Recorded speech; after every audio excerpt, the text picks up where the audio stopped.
Okay, welcome to the Guide to Buying Your First Home series, and I'm excited to introduce our appraising expert, Taylor Greer, who's a certified appraiser from Fatzer Appraisal Group. How are you today, Taylor? I'm wonderful, Julie. Thanks for having me on your show today. Yeah, thank you for being here and taking the time out of your busy week, I'm sure. Can you tell us a little bit how you got started in the appraisal industry, Taylor? I've been an appraiser now for 3 years, but I've been a broker in Sacramento, California for about 9. And I got started as a real estate and mortgage broker. And when the bubble crashed about 5 years ago, I decided I needed to approach this industry from a different angle. And I got my appraiser's license, and I've been owning and operating an appraisal company in Sacramento for the last 3 years. It's been open now for about 7. And we pride ourselves on being one of the, probably doing some of the most units in the Sacramento region. Nice. Can you tell us a little bit about your company, Fatzer Appraisal Group? Like you just mentioned how long you'd been around, but basically the type of services you do offer? Absolutely. So for the last 5 years, we've specialized in REO and short sale services for the banks mainly, in evaluating their assets during the crash. And most recently, we've been offering products for probate, for family, and for investment appraisals for people that are buying these assets and want to understand exactly what they may be worth in the future, what they need to do to them in order for them to appraise at top dollar. Okay, so this guide is mostly for first-time home buyers, and as a first-time home buyer, most buyers are going to be looking for that information from their real estate agent.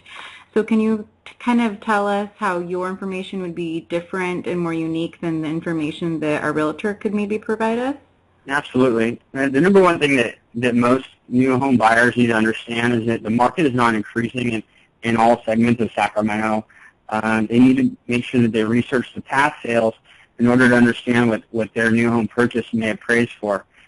It's important for first-time home buyers to keep their savings in the bank instead of overbidding on purchases where they might need cash to close. And this is something that their realtors are sometimes not advising properly with their buyers is that if their appraisal comes in lower than what they're offering, they may be required to come in with cash. And so it's important for them to get a better understanding of current market values versus the emotional appeal of owning their first property. I think we get, as a first-time home buyer, the emotions really come in, and what we want, as we were talking to our real estate expert, staying within our goals and our budget. And that's a huge thing with first-time home buyers, because we see this shiny object out there and we want that specific shiny object, right? Right. So I think, when you have experts helping you bring it back down to a realistic level, that's very helpful. Well, the budget's important, especially for first-time home buyers, and it's also good to know that as a first-time home buyer, you don't always need to buy what's most appropriate for you 30 years from now. If you can buy that diamond in the rough and add value to it, sweat equity is, I guess, the best word for it. But, I'm buying something that may have some blemishes and then adding value to it and hoping for it to appraise higher down the road versus trying to go out and hit the home run is probably better for the first-time buyer. Great. And so what are the most important concepts for the first-time home buyer to understand during the appraisal process? And when does the appraisal process really fit into the home buying process?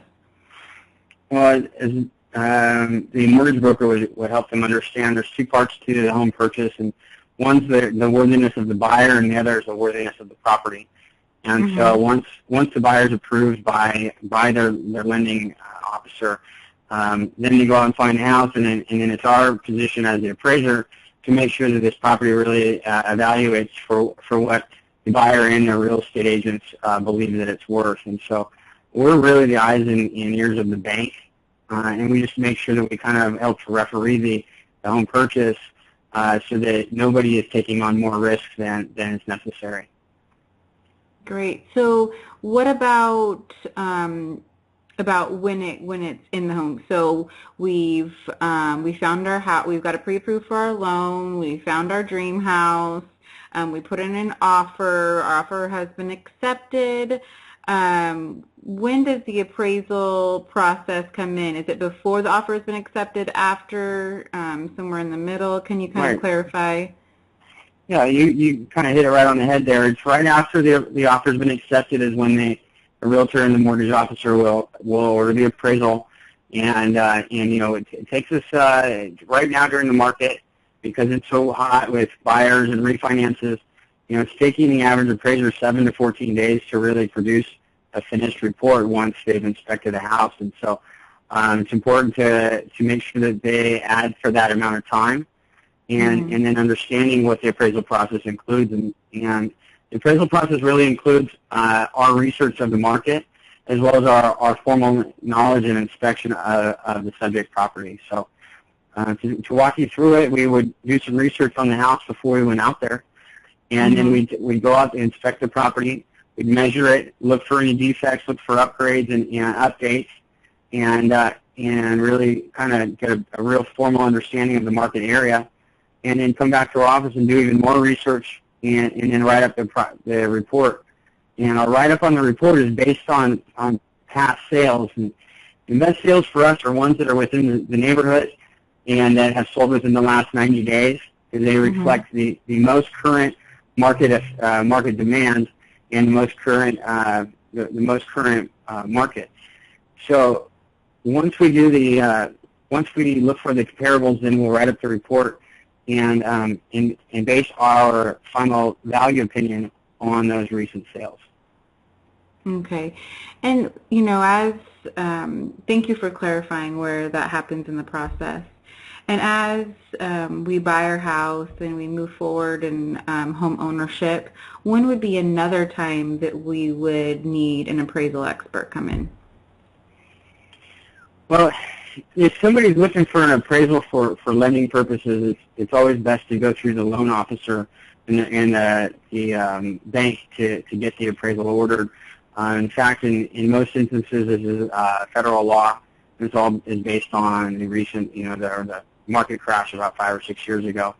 But other purposes that somebody would use an appraiser for is just to confirm that they're really making the best offer. You know, sometimes we are actually brought in by individuals when they just feel like they're not getting the best advice from their agents, and it's probably not for any malicious purposes, but salespeople can sometimes be overzealous in what they are advising, and so it's our place to make sure that we come in as a neutral party and explain to the would-be buyers, or even in some cases the would-be sellers, that their property is worth this, and we base it upon this recent market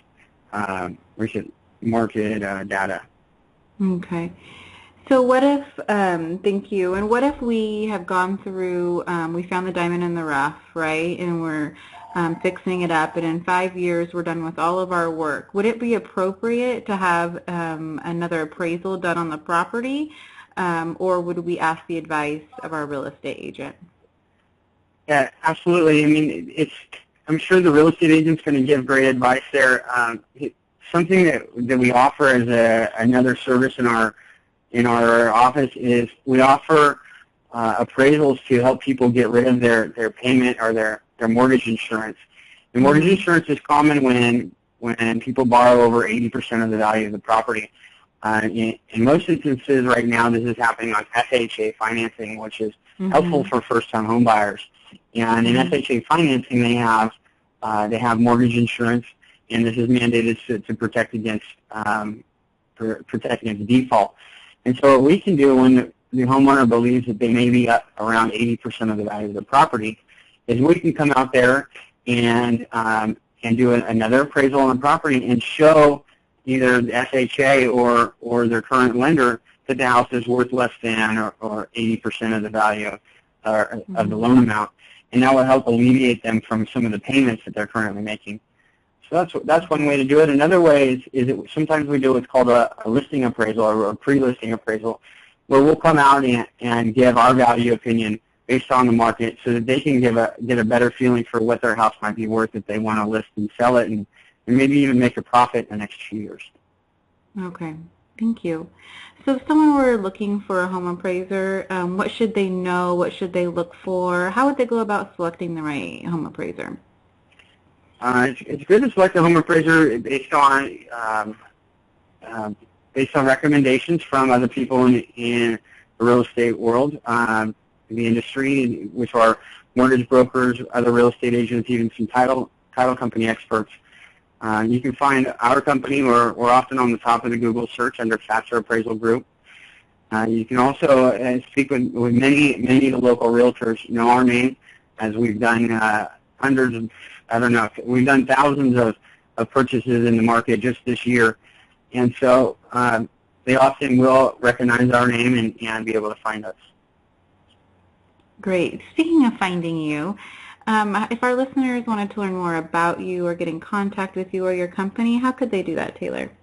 Well, we are at FatzerAppraisalGroup.com, and they can also reach us at 916-492-8990. And somebody in our front office will be able to help them out. Great. And thank you so much for being on our show, Taylor. I really am appreciative of all the information you brought to the table as far as the appraisal process and being our appraisal expert today. Is there anything else you would like to add to someone purchasing their first home? I'd just like to add that in real estate, and especially in making your first purchase, the key really is communication. If you're not getting good communication from your agents or from your loan officer, the chances are the deal is not going to close. So always look for somebody that can communicate with you, that understands that you might need a little bit more hand-holding and is willing to take that time. Otherwise these things can go bad quickly. Great. Thank you for that advice, Taylor. Thank you so much for being on our show, and have a great day. Thank you, Julie. Thank you very much.